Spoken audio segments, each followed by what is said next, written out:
Hey guys and what's up. तो क्या हाल चाल है आप सबके। आई होप कि जैसे भी हो बहुत सही हो। आज की कहानी मैं फर्स्ट पर्सन पर्सपेक्टिव से सुनाऊंगा। हे मेरा नाम जेक है। मैं 25 साल का हूँ। एक साल पहले मेरे फादर की एक ब्रूटल एक्सीडेंट में डेथ हो गई थी, जिसके बाद से मेरी फैमिली में सिर्फ मेरी मदर और मैं हूँ। वैसे तो हमारे कई अंकल और आंटी हैं, बट इस दुनिया में मेरे लिए सिर्फ मेरी मदर ही है। मेरी मदर का नाम कैथरीन है। मेरे फादर की डेथ के बाद मेरी मॉम काफ़ी ज़्यादा डिप्रेस्ड रहने लगी थी।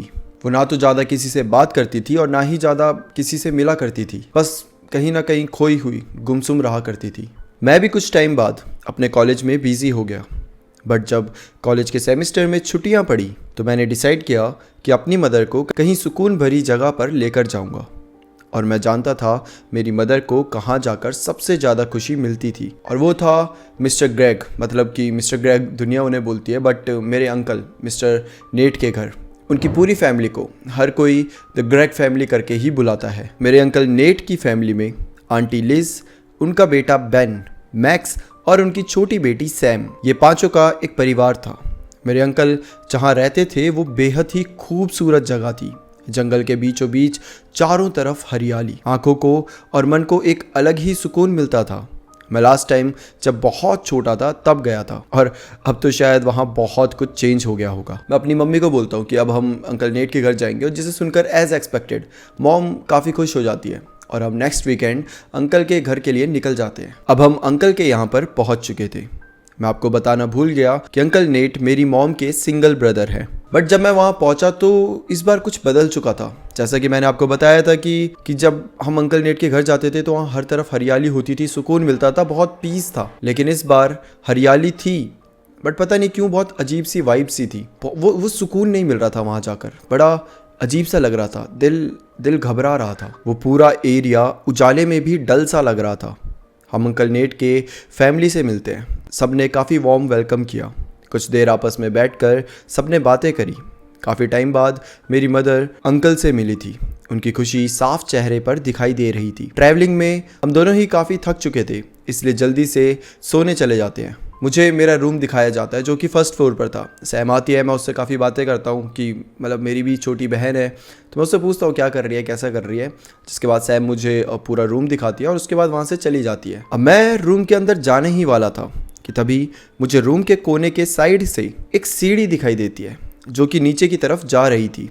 मैं थोड़ा आगे बढ़कर देखता हूँ तो वो शायद कोई बेसमेंट था। पहले तो मैंने इतना ध्यान नहीं दिया, बट फिर मैंने सोचा कि ऐसे बेसमेंट कौन बनवाता है। बट फिर भी खैर वो उनका घर था, वो जो मन चाहे वो करे, तो मैंने भी ज़्यादा ध्यान नहीं दिया। उसके बाद मैं सोने चला गया। अब मैं बेड पे लेटा हुआ हूँ, बट मुझे समझ ही नहीं आ रहा है ऐसी क्या बेचैनी है, क्या हो रहा है कि मुझे वहाँ पर नींद ही नहीं आ रही थी। तो मैं क्या करता हूँ, बालकनी में जाता हूँ, सिगरेट लेता हूँ और उसे जलाकर पीने लग जाता हूँ। मेरा पूरा ध्यान बाहर के जो एटमॉस्फेयर है, जो जंगल था, उस पर था।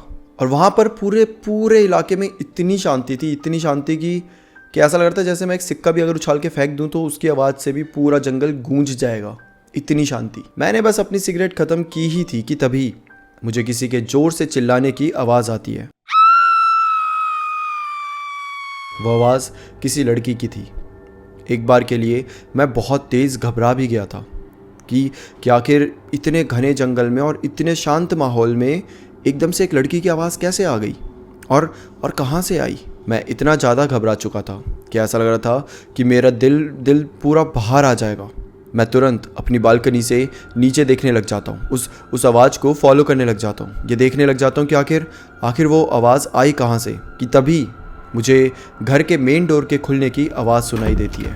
मैं थोड़े पीछे हटकर देखने लगता हूँ कि आखिर कौन है जो इतनी रात में घर से बाहर आया। तो जब मैं देखता हूँ तो वो और कोई नहीं बल्कि अंकल नेट थे।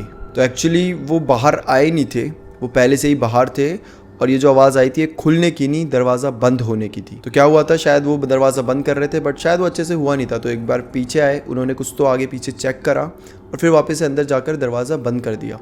उन्होंने कुछ शॉल जैसा ओढ़ा हुआ था और वो काफ़ी ज़्यादा काम लग रहे थे। जैसे कि मतलब मैं तो घबरा गया था कि किस लड़की की आवाज़ है, कौन है यहाँ पर ये वो। लेकिन अंकल नेट के चेहरे पे बिल्कुल एक्सप्रेशन ऐसे थे जैसे कि मानो उनका रोज़ का है, उन्हें रोज़ किसी लड़की के चिल्लाने की आवाज़ सुनाई देती है। अब इसके बाद मैं भी अपने रूम में सोने चला जाता हूँ। अब नेक्स्ट मॉर्निंग होती है। मैं भी उठ गया था और मेरा पहला सवाल सबसे उस आवाज़ के बारे में ही था। मेरा सवाल करते ही अंकल नेट बोल पड़ते हैं, जैसे मानो उन्हें पता था कि मैं उनसे क्या पूछने वाला हूँ। उन्होंने बोला कि इस जंगल में दुनिया भर के जानवर रहते हैं और रात को वो अलग अलग आवाज़ें निकालते हैं, तो तुम्हें ना तो कोई भ्रम हुआ है ना कोई मिसअंडरस्टैंडिंग। बस ये है कि वो किसी लड़की की आवाज़ नहीं बल्कि किसी जानवर की आवाज़ थी जो कि रात को चिल्ला रहा था। मुझे उनकी बात थोड़ी सी लॉजिकल तो लगती है। तभी मुझे याद आया कि रात में वो बाहर थे।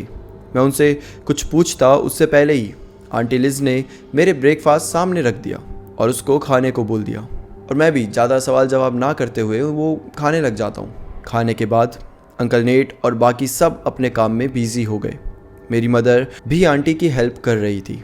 मैं बाहर ऐसे लॉन में टहल ही रहा था, चारों तरफ के सराउंडिंग को फील कर रहा था। तभी वापस से मेरे दिमाग में वो रात वाली आवाज़ गूंजती है, और तब मैं सोचने लग जाता हूँ कि मैंने ब्रेकफास्ट वाले टाइम एक्चुअली इतना ध्यान नहीं दिया था, बट अब जब मैं सोचा हूँ तो मुझे ये समझ आ रहा है कि जो मैंने आवाज़ सुनी थी वो किसी लड़की की ही थी। कोई भी जानवर इस टाइप की आवाज़ नहीं निकाल सकता। आई वॉज प्रीटी श्योर कि वो आवाज़ लड़की की ही थी, और मैं ये सोचते सोचते जंगल की तरफ चल पड़ा था। मैं कुछ ही आगे चला होऊंगा कि तब मुझे एक कपड़ा मिलता है जो कि पूरी तरीके से खून से लथपथ होता है, और मैं थोड़ा और आगे बढ़ा तो वहाँ कई जगह पर ब्लड स्टेन्स थे।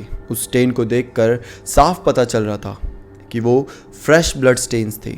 मैं बस ये सब सोच ही रहा था कि तभी पीछे से सैम की आवाज़ आती है। 1 मिनट के लिए तो मैं एकदम से डर चुका था। सैम मेरे से पूछती है कि तुम यहाँ पर क्या कर रहे हो। मैं उसे बोलता हूँ कि कुछ नहीं, मैं बस चलते फिरते यहाँ पर पहुँच गया था। सैम सवाल भले ही मुझसे कर रही थी, भले ही वो बातें मुझसे कर रही थी, बट उसकी नज़रें क्लियर बता रही थी कि वो कुछ छुपा रही थी। मैंने उसे बोला कि बस ऐसे ही टहलते टहलते यहाँ आ तो गया, बट ये सब क्या है। मैं उसे ब्लड के बारे में पूछने वाला था, उससे पहले ही उसने बोल दिया कि ये सब ब्लड स्टेन्स देखकर ज़्यादा सोचो मत, हमें तो आए दिन दिखते रहते हैं, इसमें कुछ भी नया नहीं है। मुझे उसका ये बिहेवियर बड़ा ज़्यादा स्ट्रेंज लगा। वो मेरे हाथ पकड़कर घर की तरफ चल पड़ी। अब मैं घर के पास पहुंचता हूं कि तभी मैं देखता हूं कि हमारे जो घर था उसके पास पुलिस आई हुई थी, और वो अंकल नेट से कुछ तो पूछताछ कर रही थी। मैं सैम से पूछता हूँ कि ये अंकल से क्या पूछ रहे हैं और ये पुलिस यहाँ पर क्या कर रही है। तो सैम बताती है कि कुछ नहीं यार, हमारी जो मेड थी वो भाग गई है, तो बस पुलिस उसी की पूछताछ में यहाँ पर आई है। जिसके बाद मैं और सैम वहाँ से जाने लगते हैं कि पुलिस एकदम से मुझे रोक देती है और मेरे बारे में पूछने लग जाती है। जैसे वो पूछती है, अंकल नेट मुझे इंट्रोड्यूस करते हैं, जिसके बाद फिर मैं और सैम अंदर चले जाते हैं। उन सब के बीच मैंने एक बहुत ही स्ट्रेंज चीज़ को नोटिस करा था। वो ये था कि जो आंटी लिज थी जो अंदर बैठी हुई थी, मैं उन्हें देखता हूँ और मैं देखता हूँ कि उन्होंने पूरी तरीके से वाइट कलर के कपड़े पहने थे। मतलब कि उनकी कपड़े तो वाइट थे ही, नेल पॉलिश भी वाइट थी, उनके जो झुमके थे वो भी वाइट थे, उन्होंने जो चप्पल पहनी हुई थी वो भी वाइट थी, जो कि काफ़ी अजीब लग रहा था। मतलब ऐसा लग रहा था जैसे कि मानो कोई गॉड सामने आ चुका है, या फिर जैसे कि आप किसी गॉड को पूजने के लिए एक पैटर्न के कपड़े पहनकर बैठे हुए हो। वेल ये चीज़ मुझे काफ़ी खटक भी रही थी, बट मैंने ऐसे किसी के पर्सनल प्रेफरेंस में ज़्यादा क्वेश्चन करे नहीं। तब तक अंकल नेट भी अंदर आ गए थे और हम सब लंच करने चले गए थे। मैं लंच करके घर में ही इधर उधर टहल रहा था, और टहलते टहलते मैं अंकल नेट के रूम में गया। उनके रूम में उनकी एक अलग सी बुक सेक्शन था जिसमें सिर्फ और सिर्फ किताबें रखी हुई थी, और मुझे भी बुक्स पढ़ने का काफ़ी ज़्यादा शौक़ है, इसीलिए उसमें से कुछ बुक्स निकालकर मैं पढ़ने लगा। पढ़ते पढ़ते मैं एक डायरी के पास आ गया था। वो डायरी पे अंकल नेट का नाम लिखा हुआ था। वैसे तो ये गलत बात है किसी की प्राइवेसी में घुसना, पर मैं बस मज़े के लिए स्टार्टिंग के कुछ पेजेस पढ़ने लगा, और स्टार्टिंग के ही पेजेस में मुझे कुछ ऐसा पढ़ने को मिला जिसके बाद मेरी हिम्मत नहीं हुई कि मैं उसे आगे पढ़ सकूं। दरअसल उस डायरी के दूसरे या तीसरे पन्ने में लिखा हुआ था, on every new moon night a sacrifice is made so our blood line never fades. It's not just a ritual, it's our sacred covenant. मेरी बॉडी ये पढ़कर शिवर करने लगी थी। मेरे माइंड में कॉन्टिन्यूसली यही चल रहा था कि ये किस सैक्रिफाइस की बात कर रहे हैं, कि तभी मैंने अंकल नेट के पैरों की आहट सुनी। मैंने हड़बड़ी में वो जो डायरी थी वो अपने जैकेट में डाली और वहाँ से बाहर आ गया। जैसे ही मैं बाहर आया, बाहर अंकल नेट नहीं थे बल्कि उनका दूसरा बेटा बेन था। अच्छा, मैंने आपको ये बताया नहीं शायद कि जो बेन था वो बोल नहीं सकता था। अब जो बेन होता है वो मेरे पास आकर मुझसे पूछता है कि मैं यहाँ क्या कर रहा था, मतलब इशारों में। तो मैं उसे बताता हूँ कुछ नहीं, बस बुक्स पढ़ रहा था ये वो। अच्छा, यहाँ पे मैं एक और चीज़ बताना चाहता हूँ कि अंकल नेट की जो उम्र है वो 50 से 55 के बीच में है, और जो उनके बेटों की उम्र है, एक 20 साल की लड़की है और दूसरे 22 साल का। वहीं पर जो बेन है वो 11 साल का है, मतलब सबसे छोटा। अगर मैं बेन के बारे में बताऊं तो वो काफ़ी डरपोक टाइप का लड़का है, जो कि डरा सहमा सा रहता था, बस अपने में ही सारा दिन रूम में पड़ा रहता है। मैं बेन को वहीं छोड़कर अपने रूम की तरफ बढ़ गया। मैं ऊपर जा ही रहा था कि तभी मेरी नज़र उस बेसमेंट में जाने वाली सीढ़ियों पर पड़ी। वहाँ से रोशनी आ रही थी।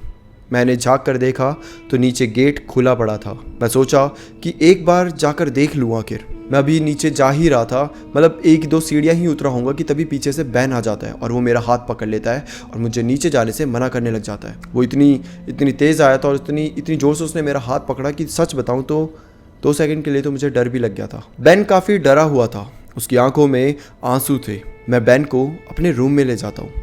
बैन के हार्ट बीट इतनी तेज़ थी कि लिटरली मैं आवाज़ सुन सकता था। वो जल्दी से मेरे साथ मेरे रूम में आकर दरवाज़ा बंद कर देता है और दरवाजे में जो फिश आई पीप होल नहीं होता उससे वो मुझे देखने को बोलता है। जिसके बाद उसने मेरे रूम में जितनी भी लाइट्स जली हुई थी उन्हें बंद कर एकदम अंधेरा कर दिया। मैं उस होल से बाहर जाकर देख रहा था और फिर जो मैं देखता हूँ उस पर तो मुझे भरोसा ही नहीं हो पाता। अंकल नेट, जिनके हाथ में कोई नुकीली सी तेज धार वाली चीज़ थी और उसे लेकर वो ऊपर आ रहे थे और वो जो तेज धार वाली चीज़ थी उस पर खून लगा हुआ था। ये देखकर मेरी तो मानो सांसें रुक चुकी थी। तभी अंकल नेट मेरे डोर के सामने रुक गए। तब तक बैन मुझे वहाँ से हटा चुका था।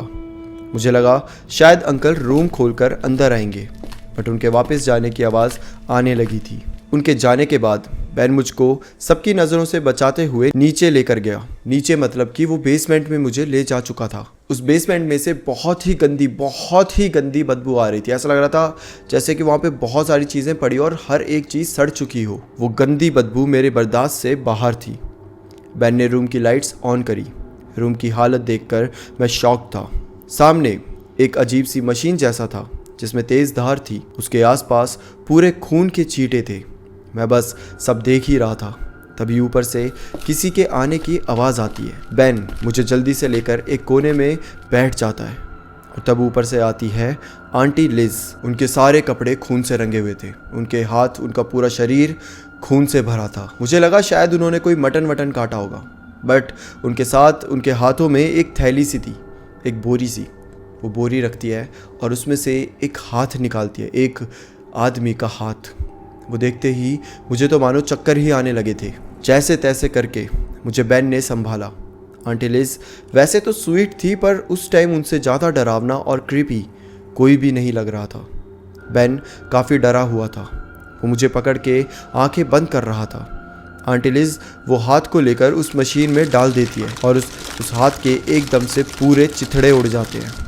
मुझे समझ ही नहीं आ रहा था कि ये सब क्या कर रहे हैं। मैं बस एकदम सन्न वहाँ बैठा हुआ सब कुछ देख रहा था। उनके जाने के बाद हम दोनों भी ऊपर आ चुके थे। तब बैन ने मुझे कुछ ऐसा बताया कि पल भर के लिए मुझे उसकी बातों पर बिलीव ही नहीं हुआ कि मेरी फैमिली ऐसी है। बैन ने मुझे बताया कि वो अंकल नेट का बेटा ही नहीं है। इनफैक्ट वो तो एक मेड का बेटा है जो कि अंकल के मतलब घर पर आकर काम किया करती थी और काफ़ी दिन पहले उसको इसी फैमिली ने मार दिया है। बैन बचपन से ही बोल नहीं सकता था, इसी वजह से कुछ बोल नहीं पाया आज तक किसी से भी, और यहाँ कोई आता भी नहीं था। पुलिस आती तो ये लोग उसको डरा धमका कर रखते कि अगर उसने कुछ भी बोलने की कोशिश करी तो ये उसको भी मार डालेंगे। बैन की बातें सुनकर मुझे यकीन ही नहीं हो रहा था। मैं वैसे सोच रहा था कि ये तो 11 साल का बच्चा है, मैं इसकी बात कैसे मान लूं। बट जो मैंने अपनी आंखों से देखा था, जो आंटी उस हाथ को निकाल कर रही थी, मैं उन सब चीज़ों को भी इग्नोर नहीं कर सकता। और तब मैं अंकल नेट की डायरी, जिसे मैंने अपनी जैकेट में छुपा के रखा था, उसको निकालता हूँ और उसे पढ़ने लगता हूँ। उसमें लिखा था कि हर न्यू मून के टाइम ये लोग एक ह्यूमन सेक्रीफाइस करते थे। और पढ़ते पढ़ते मैं एक ऐसे नाम को पढ़ता हूँ जिसे देखकर मैं सन्न रह जाता हूँ। क्लैरा वही मेड थी जो इनके यहाँ पर काम करती थी, और कुछ दिन पहले ही इन्होंने क्लैरा को मौत के घाट उतार दिया था। शायद हो सकता है कि जो लास्ट बार चीख मैंने सुनी थी वो क्लैरा की ही होगी। मुझे डर भी लग रहा था और गुस्सा भी आ रहा था, पर मैं कुछ भी नहीं कर सकता था बिकॉज मेरे पास एज सच कोई सॉलिड प्रूफ नहीं थे। तब मेरे मन में एक सवाल आया कि अगर ये बलि देते हैं तो वो बॉडी जाती कहाँ है? कहीं तो उसे दफनाया करते होंगे ना। इसके बारे में बैन को भी नहीं पता था, और उसे कहाँ से ही पता होगा, वो तो बच्चा था। मैं इसी सिलसिले में किचन में गया और आंटी लिज के पास जाकर खड़ा हो गया। आंटी लिज खाना बना रही थी और मुझे देखकर उन्होंने एक प्यारी सी स्माइल दी। मैं भी उन्हें देखकर स्माइल पास करता हूँ और पानी पीने लग जाता हूँ और वहाँ पर पड़ी हर एक चीज़ को ऑब्जर्व कर रहा था। तभी मेरी नज़र किचन रैक के जस्ट बगल में पड़े हुए एक छोटे से फ्रिज पर पड़ी। मैं उसके करीब गया तो उसके डोर पे स्टेन था, शायद ब्लड स्टेन। मुझे हल्का सा शक भी हुआ, बट मेरा जो शक था वो बस सच ना हो, मैं इसी का प्रे कर रहा था। मैंने आंटी से बोला, आपको बाहर अंकल बुला रहे थे। आंटी बाहर चली गई और मैं जल्दी से वो फ्रिज खोला। जैसे ही मैंने फ्रिज खोला एक बहुत ज़्यादा सड़ी सी बदबू आई और जो मैंने सोचा था वही हुआ। बॉडी उसी फ्रिज के अंदर पड़ी हुई थी और शायद जो हम अभी तक डिनर कर रहे थे वो कोई एनिमल फ्लैश नहीं, वो कोई मीट नहीं, बल्कि कोई ह्यूमन बॉडी थी। मुझे बहुत ज़ोर से उल्टी आने लगी थी, लेकिन कैसे तो करके मैं खुद को संभालता हूँ। मैं उस फ्रिज को बंद करता हूँ और वापस पानी पीने लग जाता हूँ। मैं समझ चुका था कि ये पूरी फैमिली पागल है और अगर हम यहाँ और भी देर रहे तो हम भी इनके साथ इन्वॉल्व हो जाएंगे, जो कि मैं बिल्कुल नहीं चाहता था। मैं भागते हुए अपनी माँ के पास जाता हूँ और बोलता हूँ कि हमें आज ही यहाँ से जाना पड़ेगा। मेरे कॉलेज के कुछ बहुत बड़े प्रोजेक्ट्स आ चुके हैं जिसको मैं नहीं टाल सकता, मैं डिले नहीं कर सकता, तो हमें यहाँ से जाना पड़ेगा। वो मुझे काफ़ी कन्विंस करती है रुकने के लिए, बट मैं उनकी एक नहीं मानता और मैं अपने साथ बैन को भी ले आया। मैंने अंकल आंटी को कहा कि फादर के जाने के बाद मैं बहुत अकेला पड़ चुका हूँ, बैन को प्लीज़ मेरे साथ आने दो ताकि मेरा अकेलापन थोड़ा सा कम हो सके और 5-10 दिन बाद मैं बैन को वापस भेज दूंगा। अंकल आंटी भी इजीली कन्विंस हो चुके थे और मैं, बैन और अपनी मदर को लेकर वहाँ से चला गया और अपनी मदर को सारी बात बताई। उस दिन के बाद से मेरी मॉम काफ़ी ज़्यादा शॉक्ड थी, बट उन्हें पता था कि मैं मजाक नहीं कर रहा। और उस दिन के बाद से मैंने कभी भी अपने अंकल को ना तो कांटेक्ट किया और ना ही अपनी मॉम को करने दिया। और कुछ सालों बाद मेरी जॉब लग जाती है और मेरी जॉब दूसरी सिटी में लग जाती है। अब हम दूसरे सिटी में शिफ्ट हो चुके थे। अंकल बैन, वो उस पूरी ग्रेग फैमिली से अब कोई रिश्ता नाता भी नहीं था। मैं खुश था, मेरी मॉम खुश थी, उनका भी धीरे धीरे मूव ऑन हो ही रहा था। वो भी मूव ऑन नहीं बोल सकते, बट वो ढल रही थी, जैसे जैसे सिचुएशंस थी उसके हिसाब से वो ढल रही थी बेचारी। और बैन को भी मैंने एक अच्छे से स्कूल में उसका दाखिला करवा दिया था। अब बैन अपनी ज़िंदगी से खुश है एंड आई रियली होप कि बैन बहुत जल्दी बोलने भी लग जाए। That's it for today. ये थी आज की स्टोरी जिसमें आपको पता चलता है कि आज के टाइम पर you should trust no one.